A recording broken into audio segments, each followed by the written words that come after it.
A cultura da Europa nasceu do encontro entre Jerusalém, Atenas e Roma.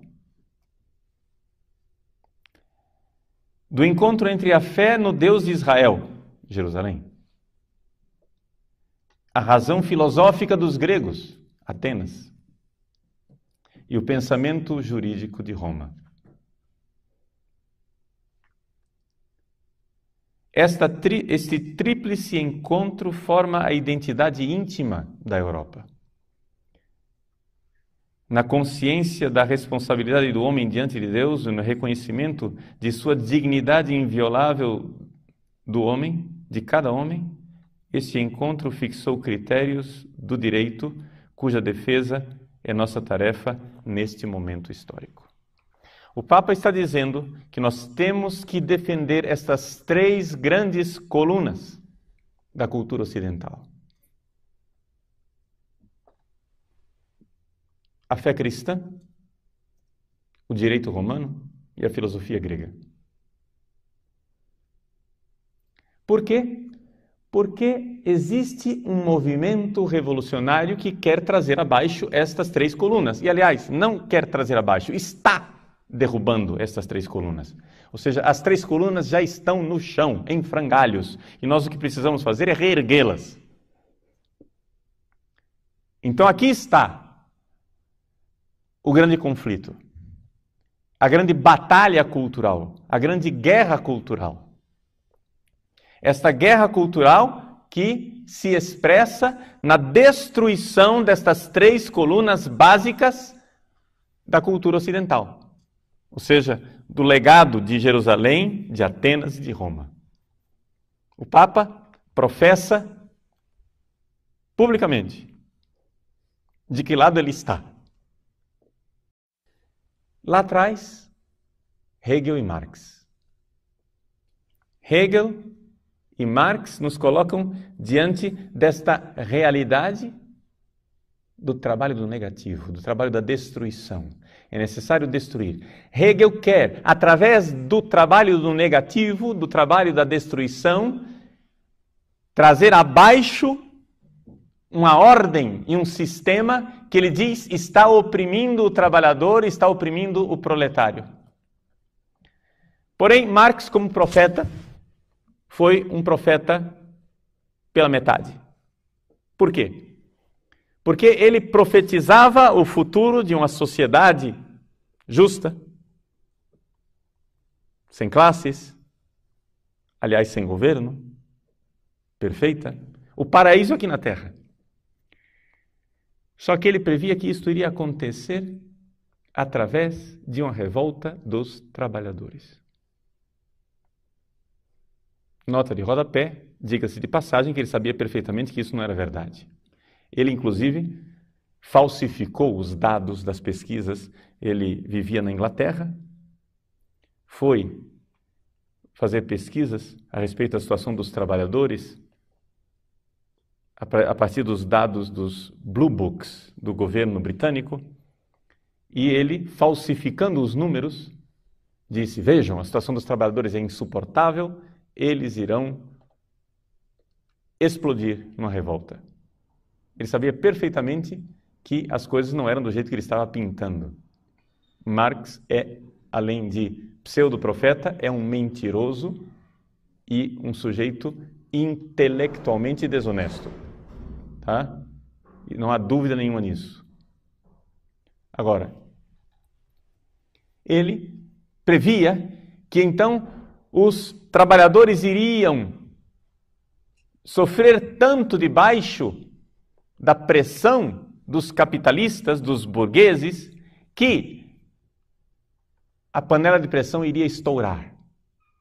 E os trabalhadores iriam se unir contra os capitalistas opressores.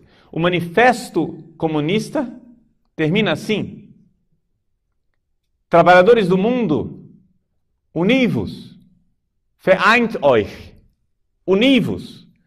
Os trabalhadores, Marx previa que a pressão contra os proletários seria tão grande que os trabalhadores da França iriam se unir com os trabalhadores da Alemanha, com os trabalhadores da Inglaterra, com os trabalhadores da Itália, e eles iriam se unir contra a classe capitalista e impor a ditadura do proletariado. Problema, isso não aconteceu. Esses dois filósofos são um filósofo húngaro, Georg Lukács, a respeito do qual nós falaremos muito pouco, e um outro filósofo italiano chamado Antonio Gramsci. Esse sim falaremos bem mais, porque a filosofia de Gramsci é realmente aquilo que nós podemos dizer, é a filosofia vencedora. É aquilo que todo mundo hoje em dia acha que é a solução. Claro que Gramsci é aperfeiçoado, porque as coisas não pararam com Gramsci. Mas, do que é que nós estamos falando aqui? Nós estamos falando do fato de que quando terminou a Primeira Guerra Mundial, estava estabelecida uma grande crise teórica no marxismo. A crise teórica consistia no seguinte: por que é que os trabalhadores pegaram em armas para defender os benditos dos patrões quando, na teoria marxista, eles estão oprimidos pelos patrões e iriam se revoltar contra o patrão? Por que é que eles não defenderam os seus interesses de classe? Quem os alienou? Ora, Gramsci, na sua filosofia, descobriu que havia 3 pilares, 3 colunas que precisavam vir abaixo. As 3 colunas a respeito das quais o Papa Bento XVI falou no parlamento da Alemanha. A religião cristã e judaica, ou, para aquilo que interessava a Gramsci, a ética judaico-cristã, a filosofia grega e o direito romano. Para Gramsci e para os marxistas, chamados marxistas culturais, essas 3 realidades são uma espécie de poção mágica venenosa que aliena as pessoas e que impede os trabalhadores de lutarem de forma revolucionária. Vejam, só para vocês não perderem o fio da meada, Gramsci, ele era marxista e ele, durante a década de 20, esteve na União Soviética. A União Soviética era um Estado que estava sendo implantado naquele momento. Vocês sabem que os bolcheviques vieram ao poder em outubro de 1917. Na década de 20, Lenin, no início da década de 20, Lenin estava estabelecendo as bases do Estado soviético. Mas Gramsci estava lá na Rússia, na União Soviética, quando então Lenin morreu. Quando Lenin morreu, Stalin tomou as rédeas do partido e começou a fazer um expurgo, uma limpeza geral, e começou a mandar matar todos os dissidentes do Partido Comunista, entre os quais, vocês sabem muito bem, viria a morrer depois o Trotsky, né? Seria morto, ou seja, ninguém matou mais comunista na história da humanidade do que os próprios comunistas, tá? Para vocês entenderem isso. Comunista é um sujeito que não aceita muita dissidência. Eles se unem enquanto estão lutando. Quando eles chegam ao poder, começam a eliminar os adversários internos do partido. Então, o que acontece? O Stalin começou a fazer uma limpeza. E o clima de terror que havia na União Soviética era tal que, por exemplo, vocês terem ideia, quando Stalin chegava numa reunião do Comitê Central do Partido, as pessoas começavam a aplaudir e ninguém parava de aplaudir com medo de ser o primeiro a parar de aplaudir. Ele mesmo dizia, não é possível fazer um omelete sem quebrar os ovos. Ou seja, é necessário matar. É a força do negativo. Compreendem isso? A força do negativo.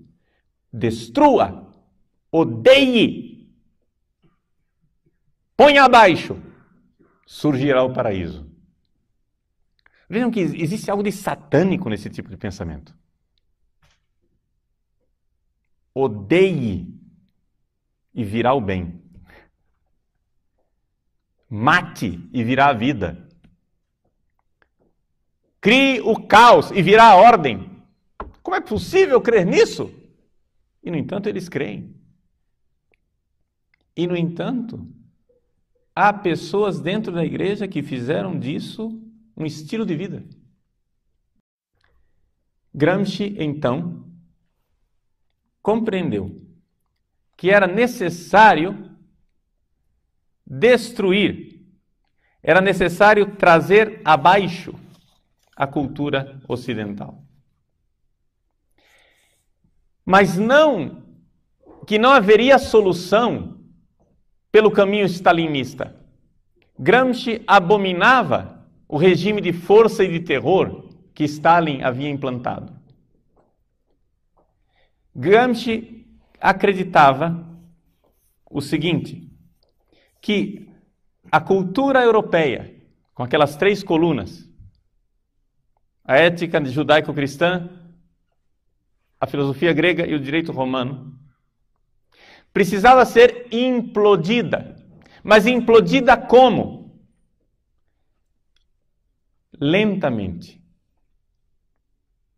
anonimamente, gradualmente.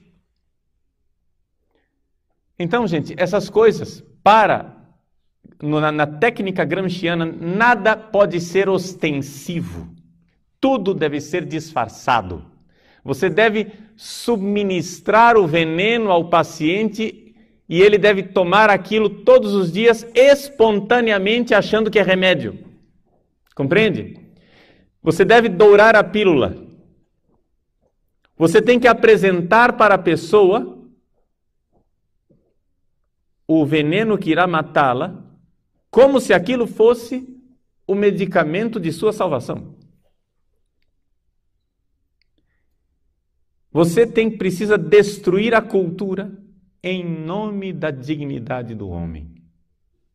Em nome da liberdade, você cria a ditadura. Em nome da dignidade do homem, você cria a destruição. Em nome dos direitos humanos, você cerceia os direitos. E é isso que é o caminho gramsciano. É o caminho onde, e aqui é importante isso para vocês desde o início, existe uma propaganda e existe uma realidade. Uma coisa é o que o marxismo cultural alardeia, outra coisa é o que ele realmente faz. O interesse de defesa dos direitos homossexuais não é absolutamente aquilo que os comunistas e marxistas querem. O que eles querem é destruir a família. Mas é evidente que eles não vão chegar e dizer assim: escuta, pessoal, nós viemos aqui com um plano para destruir a família. O plano é o seguinte. Eles não vão dizer isso. Porque todo mundo vai se revoltar. Por quê? Porque, segundo eles, o povo está alienado porque o povo está com um pensamento cristão tão arraigado que é necessário que nós entremos na consciência do povo e tiremos esses valores cristãos à força, usando a própria linguagem cristã para isso. Então, em nome da tolerância cristã, do amor cristão, da dignidade do ser humano, eles destroem a família.